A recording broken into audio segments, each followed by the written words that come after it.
This is another iteration of a program spotlight where we highlight different programs that are working in environmental justice communities to help businesses that are part of these communities as well. Today, we have a great presentation by Rayna Oliker with the Colorado Department of Public Health and Environment. Rayna has been with CDPHE since early 2021, and she's been the administrator of the Colorado Green Business Network. Her main goal with the program was to take it in a new direction in terms of providing greater support for businesses and advising in sustainable operations. Rain has been with CDPHE and been working with the sustainable sphere for over 15 years, as well as receiving a master's in education, where her focus is on providing exemplary service to Colorado businesses while centering equity, engagement, and sustainability. And all these nice things are not because she's my manager and she also is in charge of my performance review, but she's done a lot of great work in this sustainable environment. And so I'll turn it over to Raina to talk more about the Small Business Equity Fund. Awesome. Thank you so much, Gabe. So, hi everyone, my name is Rayna Oliker. The first thing I wanted to do was just kind of talk a little bit about how our program relates to our small business assistance program. In many states, I think the pollution prevention work and the small business assistance work is kind of the same team doing both. In Colorado, those things are separate. So the 507, Sector 507 programs, SBEF, that exists primarily in air quality with support from Gabe. And then we have the Colorado Green Business Network, which is a separate program and a separate department within CDPHE, funded primarily through the pollution prevention grant funds that are provided by the EPA. And that program specifically is designed to provide technical assistance and then also recognition for businesses that are looking to implement sustainability into their operations. So we do traditional P2 work. We also do a little bit of waste work, and we're looking at multimedia resource reduction. So we're energy, water, waste, fuel use. We also provide support for policy development and for equity. So that's the bigger umbrella of the program. The subset of that program that I'm going to be talking about today is the Small Business Equity Fund. So this fund is a pilot program that we launched about 3 years ago, where essentially we've targeted 2 specific disproportionately impacted communities in Colorado, Commerce City and Aurora, Colorado. And we've targeted small businesses in those communities who may not have the initial startup funding in order to be able to participate in rebate programs and more traditional grant programs. So the way our program is structured, I'm going to take you through how the program is structured and then also kind of some program impacts as well as like lessons learned on why the program is structured the way it is today. So hopefully that helps. If you do have any questions at any point, please feel free to put them in the chat or just raise your hand. I'm much more comfortable in dialogue than I am as a talking head. So always happy to answer questions if there's something that you'd like me to clarify.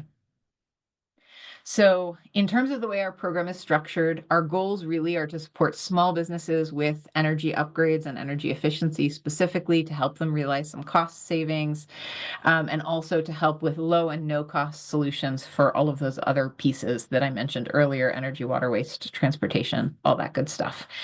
So our program right now offers a combined $10,000 per business, up to $10,000 per business for qualifying projects, which includes free replacement and installation of LED lighting that's not covered by other programs. One important kind of piece to mention is that in Colorado, our primary utility in both of these 2 areas does free LED indoor lighting replacement.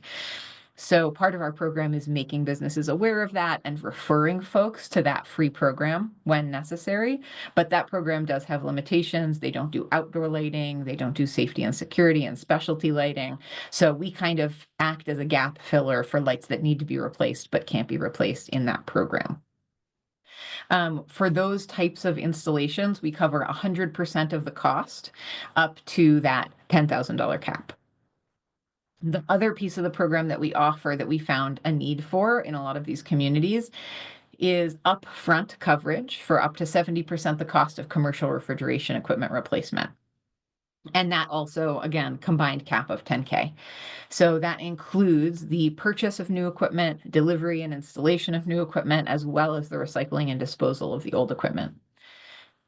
Another kind of third component of our program, which is offered through that umbrella program, the Colorado Green Business Network, is our mini grants program. So we provide anyone who signs up to our Green Business Network in the state of Colorado up to about $400 in just small direct installation items, LED exit signs, motion detectors, things like that, that they can just direct order through a program and that we'll send to them. So we made that program available to our Small Business Equity Fund members as well. So that's outside of the 10K cap, but essentially it's just for things that the business would install themselves, but that would provide a little bit of additional savings. So that's the big picture of how the program works. So one of the pieces I wanted to mention was funding. So this is independently funded as a program, which means it is also a small funding source that we currently have.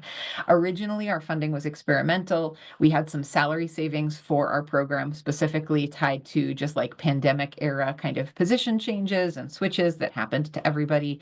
So we allocated that funding for this kind of pilot experimental program for us to figure it out and figure out what we wanted to do. Part of that was a goal of exploring a potential to apply for the EPA's Environmental Justice P2 grant. We didn't end up moving forward with that. We actually did submit a grant application and then pulled it, because we found that a lot of the EPA's requirements around grant programs are tied to reimbursement. And I'll talk more in a little bit here about why we didn't want to go that route, but we just didn't feel like a reimbursement-based program would work for the population we were trying to reach.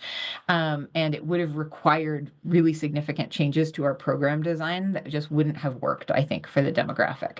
So we ended up sticking to just having a smaller pool of funding. Right now we have a guaranteed $50,000 a year, and then we always kind of try to scrape together more funding from different sources to add to that pool. But we also kind of designed the program to stretch that as far as we could, partly with that 70-30 cost share for the equipment, which we did a lot of moving around that number to make sure that that felt not prohibitive and also fair for the businesses we were working with. It's also part of the reason we focus on lighting replacement, because there is significant savings, cost savings for the business tied to lighting replacement, and it's a relatively low cost installation.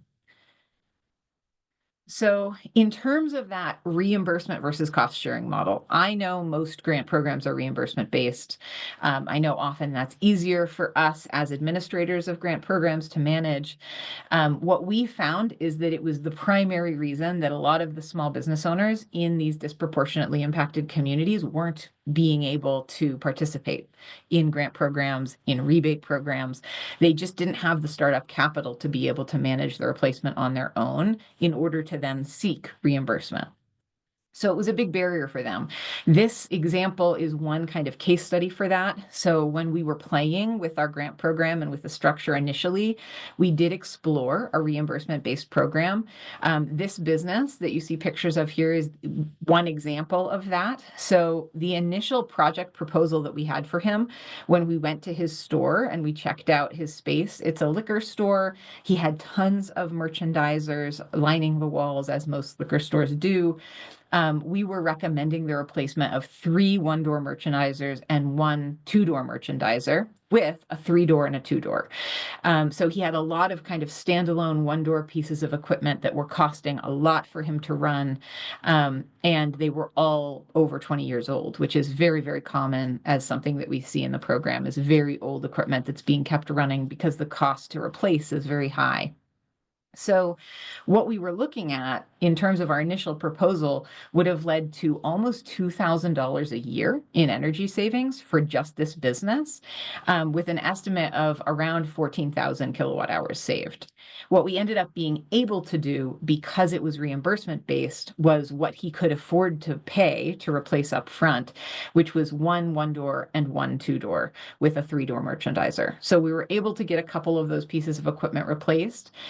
But it ended up being only about $500 in savings a year. Still still significant savings for the business, but really a quarter of what we could have done if we had been able to provide the upfront cost, which we now provide for our businesses. So I think it's a good case study on why those reimbursement-based programs really limit the ability of some of these smaller businesses to participate in those types of programs. So how we chose the two areas that we chose, we have very little participation in our program from these two communities right now. So we wanted to do more targeted outreach in these communities and make sure that we were serving them the way that we're serving the rest of the state. And we did feel like this program gave us the opportunity to really come into these communities and offer something, especially with, historically valid concerns about the validity of government in these spaces, about our willingness to help in these spaces. We really wanted to build trust and build the relationship, and to focus on what we could provide as opposed to what they can give us, right? So we moved into these communities. We wanted to make sure, likewise, that these communities were taking advantage of the rebates offered by Excel and that free lighting replacement program, because a lot of the businesses we've interacted with in these communities aren't necessarily tapped into those resources in the same way that some might be. And so they weren't aware in a lot of cases that they had the opportunity for free lighting replacement. So it gave us an opportunity to reach a population we weren't reaching already, in communities where there aren't paid sustainability staff at the city level. There aren't other programs like ours being run in the community. So it was kind of a gap that we saw that we wanted to fill. We also did have some good examples. So I wanted to shout out PACE, which is Partners for a Clean Environment. They're actually the Boulder, Colorado energy efficiency program, and they have a very similar refrigeration equipment program that they run just in Boulder County. And so we were able to take that model and replicate it in a lot of ways. So we got a lot of good lessons learned from them that we were able to kind of hit the ground running with. In terms of community connections, so this is one of the big pieces I think that can be difficult in starting a program like this, because of that historic distrust of government in a lot of disproportionately impacted communities, which is super valid. It's hard to get in the door with a lot of these businesses. And I would say the whole first year that we ran this program, we were really focused on reaching out to community connection organizations that already have roots in these communities, that have developed that trust with people in the area, and that we can partner with to get the word out and to kind of help spread and earn that feeling of legitimacy that they already have in those communities. So we connected with the Environmental Justice Unit at CDPHE. They actually are some of the folks who recommended we work in these communities to start. We used the EnviroScreen tool, which is Colorado's version of the EPA's environmental justice mapping tool, to really kind of pinpoint the areas we were wanting to work on. And we really reached out to the small business development centers. We did get a couple referrals from the retail food inspection team that has good relationships in the community. We reached out to the local government organizations, but primarily also the community-based organizations. So Black Parents United Foundation did a fantastic job helping us, allowing us to speak to their membership and referring folks to us when they heard about businesses that needed this kind of support. The small business development centers in Aurora in particular have been fantastic partners for us. We also worked with smaller organizations, like there's a Businesses on Havana organization that just works with a very small community there. So really just building those relationships with community partners has been key for us. And we went over the last 3 years from really having to knock on doors to get anybody to apply for our program to now having a wait list of maybe 50 businesses that are waiting for us to have the funding and the time to be able to reach out to them. We just reopened our application for this grant cycle, and we already have 5 new businesses signing up. So it's been really fantastic to just see how much ground we've been able to gain with those community connections. So in terms of what our program does in these spaces, we do an eligibility assessment first. So when a business first signs up with us, we're checking that application to make sure they meet the criteria, that they're in the communities we're working with.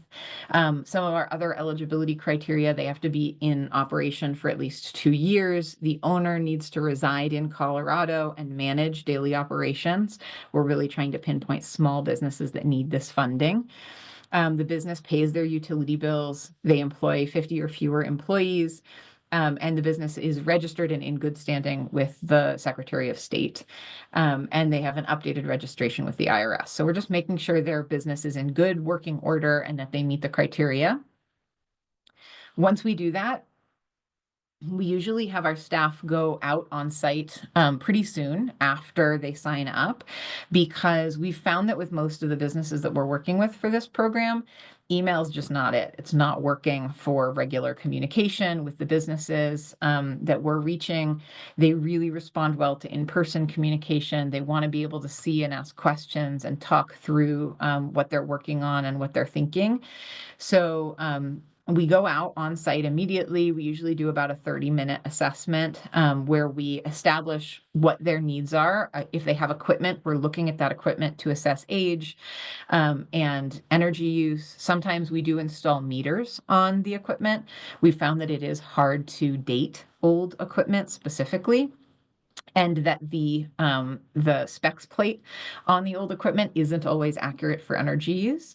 Sometimes it can be wildly inaccurate for energy use, actually. So we often install a meter, and we'll leave a meter for a week to make sure we have a good baseline for the equipment we're replacing, so that we know that we're replacing with a good savings.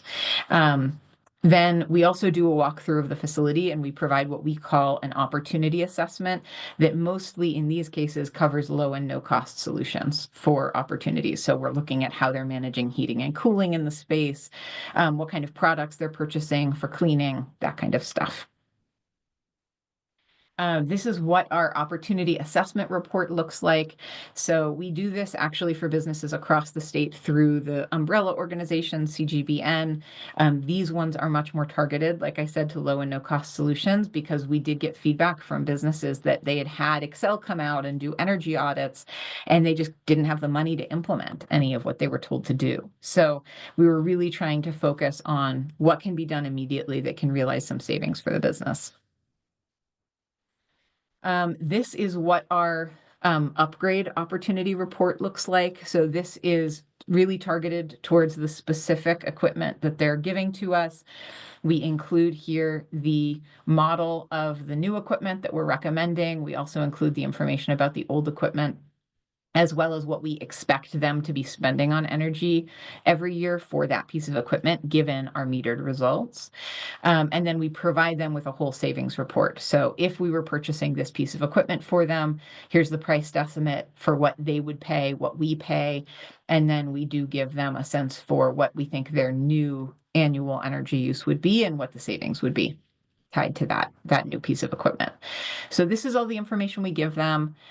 Once they get that information, they can kind of like think through the process, what pieces they want to replace.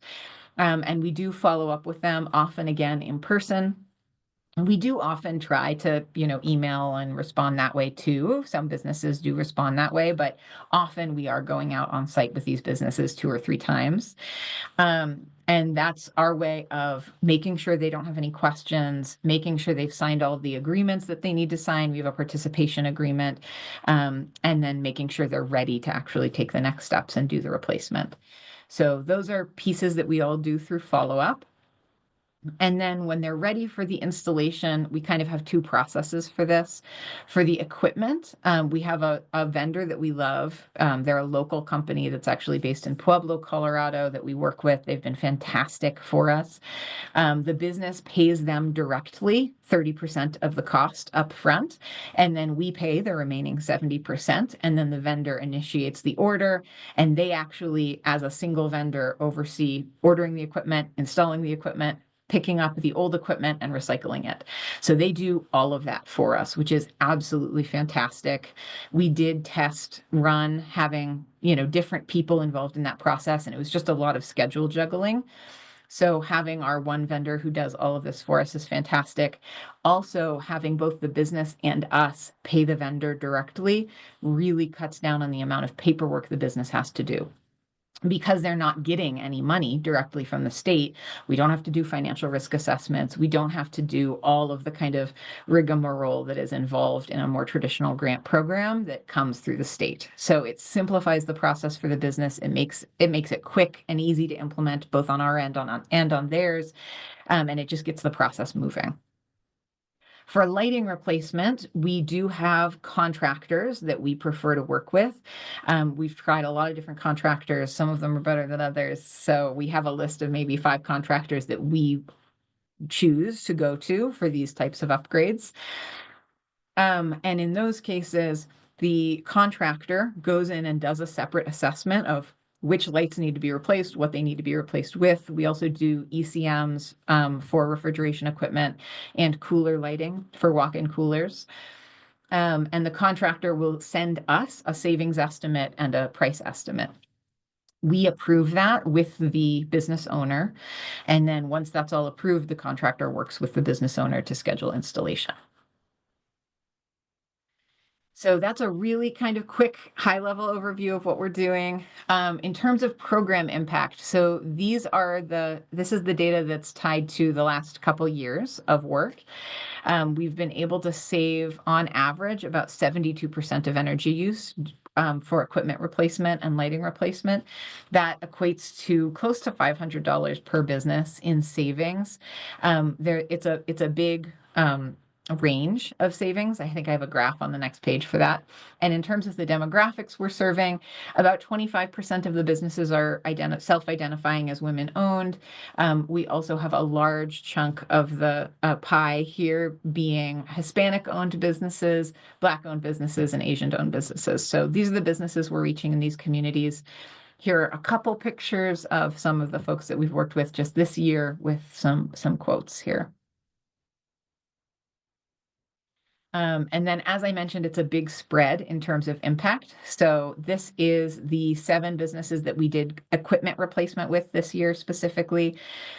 So you can see, Cuba Bakery and Cafe, massive savings, 80% savings associated with that replacement, down to G&E Liquors, which had more like a 63% savings on equipment. It just depends so much on the equipment, what the original equipment is, what condition it's in, all of that stuff determines even where it's located in relation to like passive solar heating from the windows, things like that. That all impacts energy use. So we're really looking at all of that when we're looking at replacement. And in terms of lessons learned for the equipment replacement, having that local vendor makes a massive difference for us. They've been fantastic to work with. They actually have provided us with a pre-approved list of equipment that they know they carry, that they know is ENERGY STAR certified. When we first started with this process, we found it was very inconsistent. There are a lot of pieces of equipment out there that have the ENERGY STAR certified logo on them and are not currently ENERGY STAR certified. And that's because the old version of the model might have gotten certified, but they didn't re-up the certification when they traded out to the new model.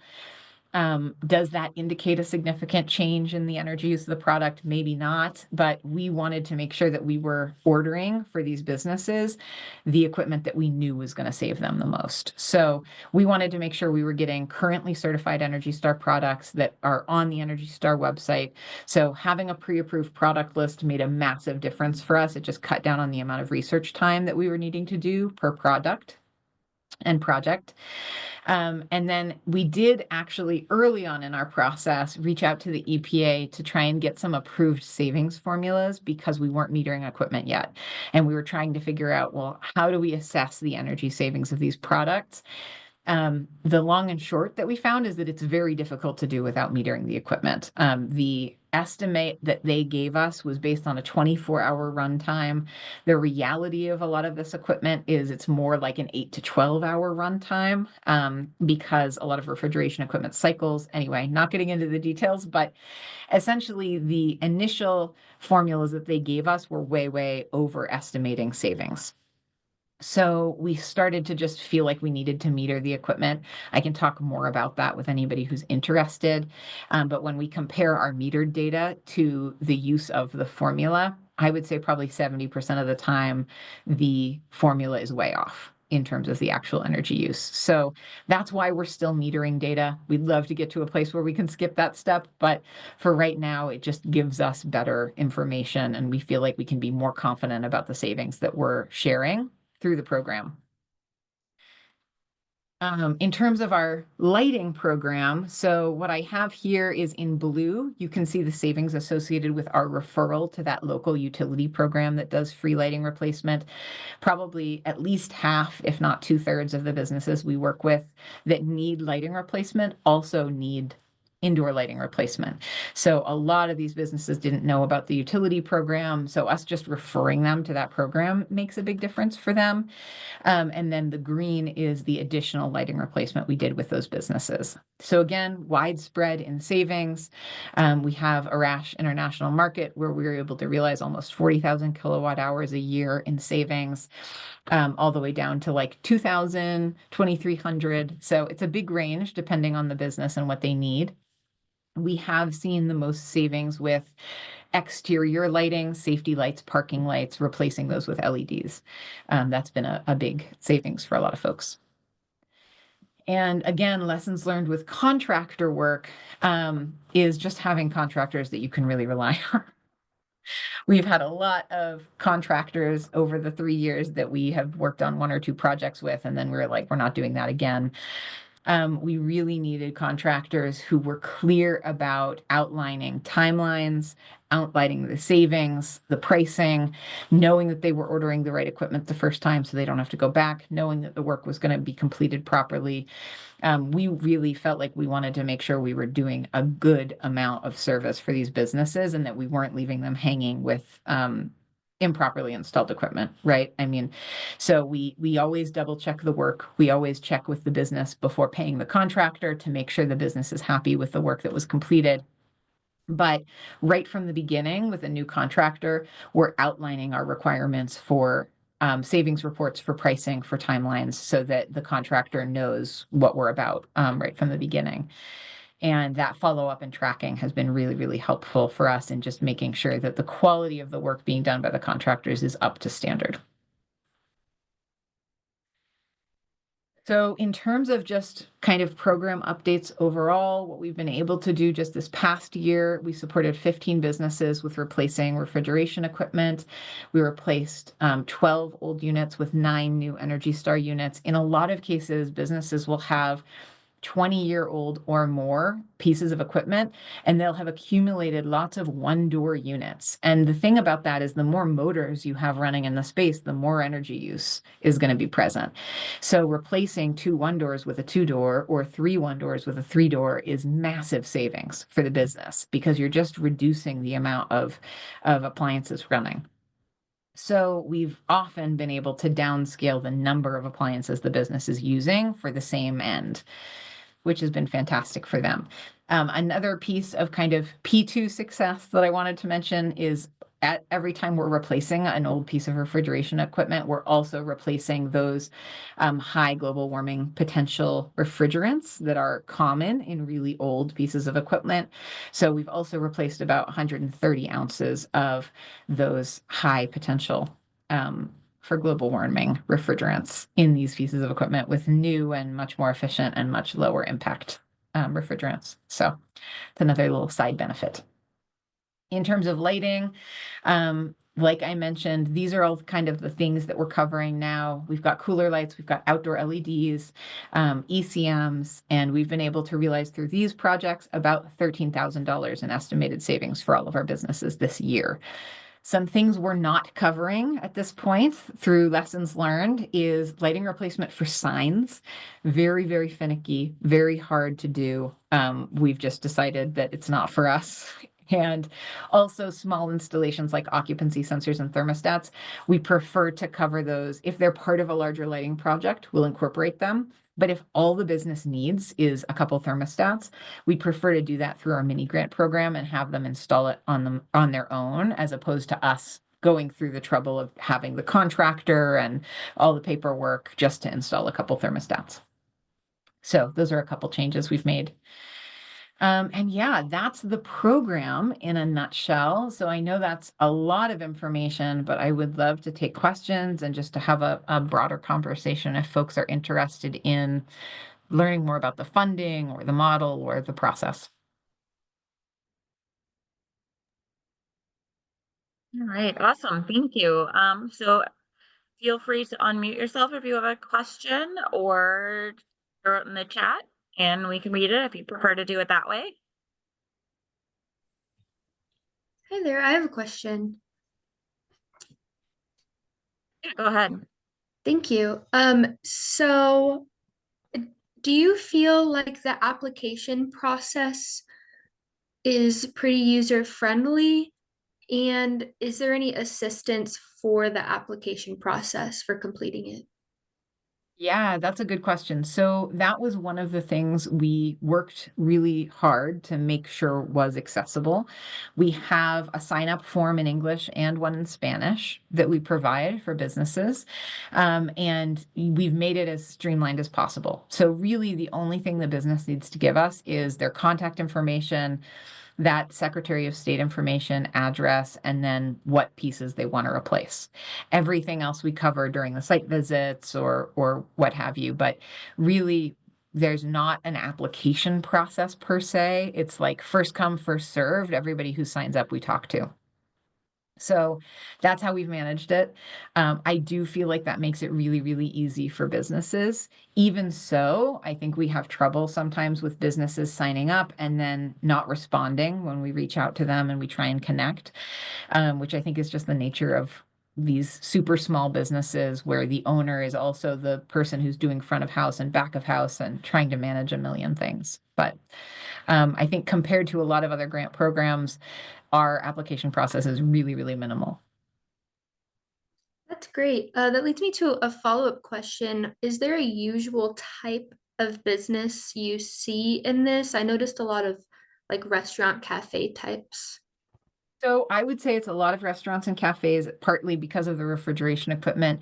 There are also a lot of convenience stores, liquor stores, like retail food, in groceries, those types of businesses. We've also had a couple like bakeries. So it is a lot of retail food operations, partly just because of the a refrigeration equipment replacement aspect of the program. Folks get really excited about that because that equipment can be thousands of dollars new. But in terms of the lighting replacement, I think we've had a much larger variety of folks. So we've had office spaces and buildings. We've had kind of all across the board. Folks. And really, I think it's more about who ends up hearing about the program because the folks who go through the program then recommend it to other business owners in the community. And so we tend to get a lot of referrals that way. Awesome. That makes a lot of sense. Thank you very much for all of your work in putting this on and allowing us to all be here today. Yeah, thank you. And Rayna, I just wanted to add to your description there for Abby that a lot of the things we're trying to invest in now are overlaps between compliance assistance and sustainability as well. And so we are going out into auto body shops in the Aurora community as well, just to kind of have a little bit more overlap in the assistance we're offering because we're all working the same direction and we're trying to market our services that way too. Yeah, and I think that's going to be a really good place for the lighting replacement aspect in particular.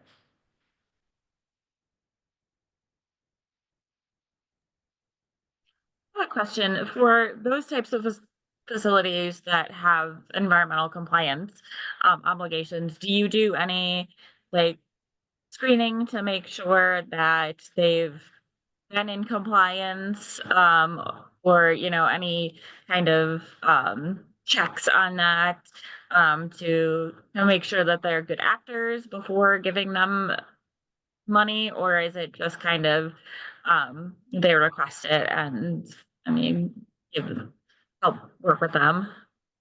So this program in particular is much more focused on the accessibility piece. So if they're requesting funding, if they're in good standing with the Secretary of State, if they have everything updated with the IRS, we're good to go. I would say CGBN, like broadly as a general rule, actually tries to refer for compliance work to either SBAP or to our compliance divisions at the state, as opposed to doing it ourselves, just because there's no way really for our team to stay up to date on all of the compliance requirements for all of the different media. So it's better for us to refer out. So if we do see something that we find concerning, we would refer either to SBAP or to our hazardous waste gap program or to the different programs that exist at the state. Okay. Thanks. I will say, actually, to add to that, though, our recognition program does have compliance checks tied to it. So for a business to receive recognition from us, yes. Okay.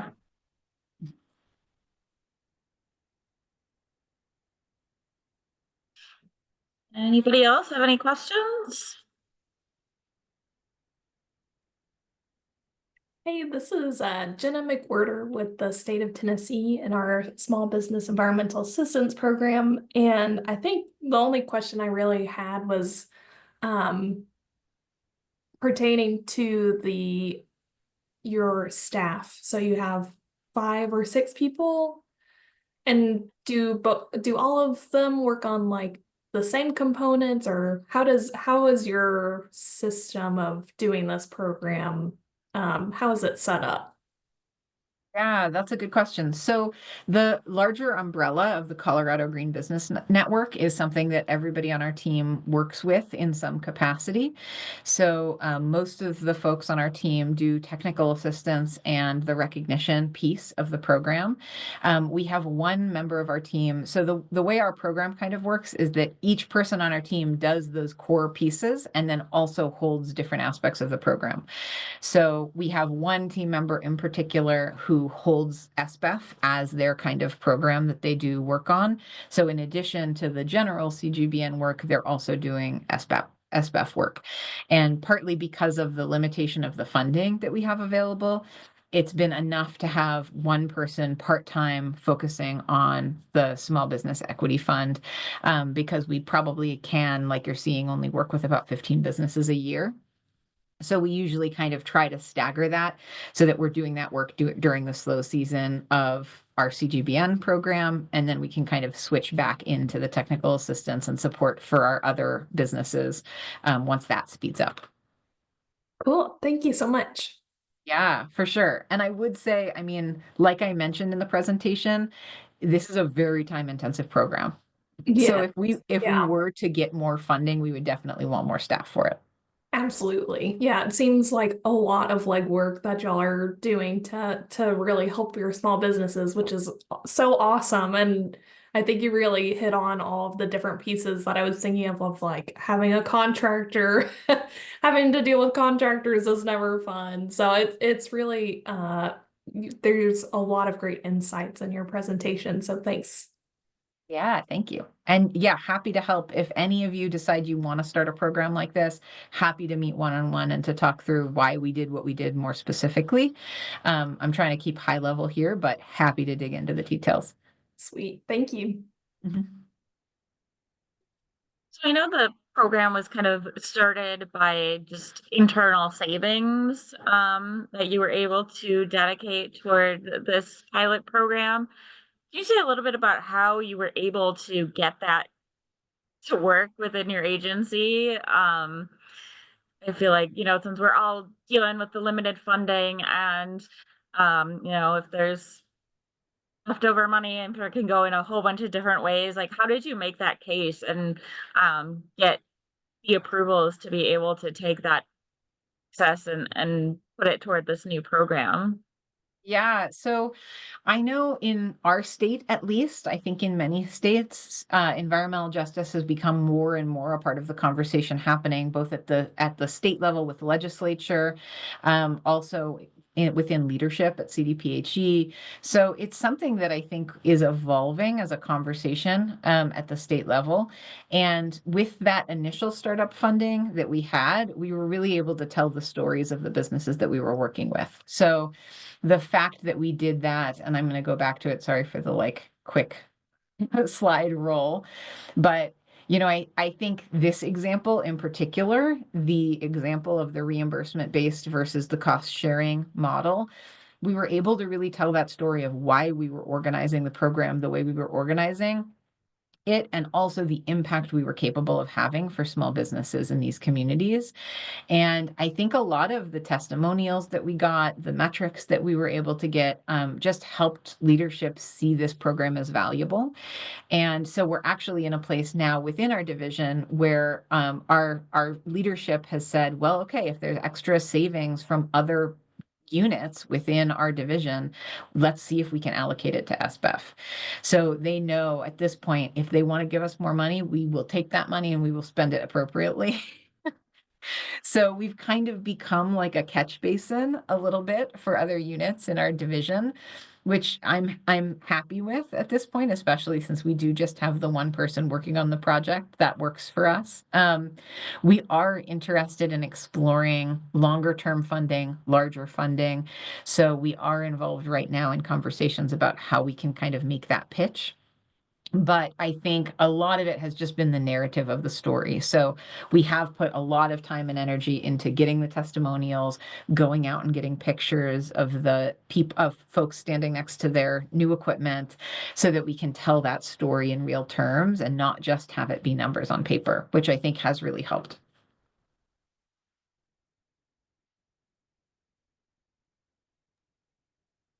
Thank you. Any other questions? Hi, Rayna. This is Rajavel from PPI at K-State Region 7. So I have seen your presentation, so like the current slides. So you do the energy audit or lightning audit by like your side, or like the company will do the energy or like auditing and then they will give the estimations. So how it will work together? I know it's very complicated process to do all of the energy audit or lightning audit when somebody's like interested to change the LED, so or from the normal light. So how it will, you're working with that? Yeah, so I would say, because our program is really focused on here are the grants we can provide, we don't do, and tell me if I'm not answering the question you meant to ask, if I misheard, but essentially we focus on the things that we know we can replace, and that's what we're focused on when we do our audit, as well as those like low and no cost solutions. And then if they are interested in a larger scale energy audit, our utility company does provide some of those for free for small businesses. So there are resources we can refer them to. But most often, and I think I mentioned earlier, we had a couple businesses early on where when we went into their store to pitch the idea of the program, they would say things like, yeah, we had Excel come out and do that. We can't afford anything they told us to do. So there was this feeling of like, it's not worth our time to engage in these programs because we don't have the upfront money to pay for any of the upgrades. And we kind of had to combat that narrative a little bit. So we don't find that a lot of these businesses are really interested in a larger scale energy audit than what we're offering, partly because they don't feel like absent a program like ours, they would be able to action on any of them. Was that kind of the question you were asking? Yeah, that's right. Thank you for clarification. Yeah, of course.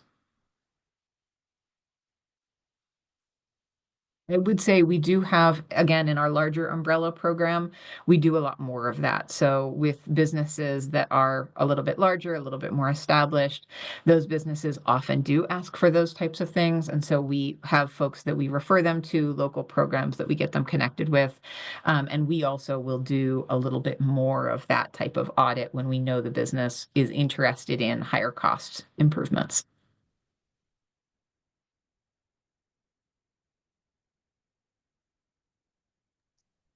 It's cool. Thank you. Of course.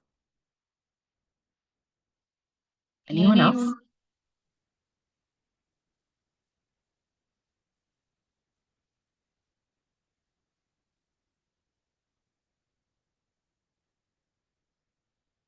if nobody has any questions, we can wrap up. Thank you so much for talking to us today. I think this is a really cool program, and I am. It's great to see that it seems like it's a success, and it's a good model. So very much appreciate you sharing that with all of us today. Of course, yeah, happy to talk to people more. The QR code on this screen will take you to our website. My email address is here as well. So if anyone wants to reach out, please feel free to. I would love to help more programs like this get started, and hopefully in a few years we'll be expanding. Thank you so much. Thanks.